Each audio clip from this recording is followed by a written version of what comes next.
800 Jahre Schafhausen. Es ist schön, dass wir dieses Festjubiläum mit einer ökumenischen Andacht beginnen.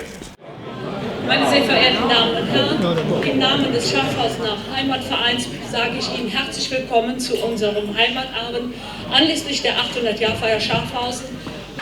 Meine sehr geehrten Damen und Herren, liebe Festgäste, ich wünsche Ihnen allen viel Freude bei den zahlreichen Veranstaltungen dieses Festwochenendes. Ich freue mich auch drauf.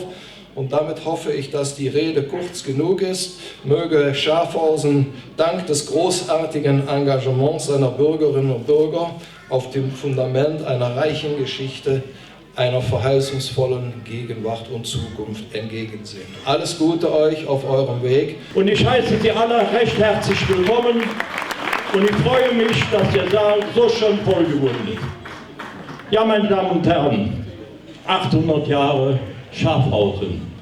Ich habe in meinem Grußwort geschrieben, ein Ort, in dem es sich lohnt zu leben.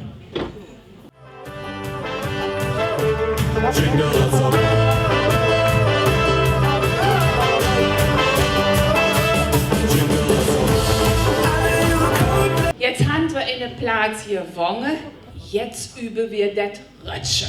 Ha, ja gut. Alla, nu. Rötsche. Nu Rötsche. Nu Rötsch darin.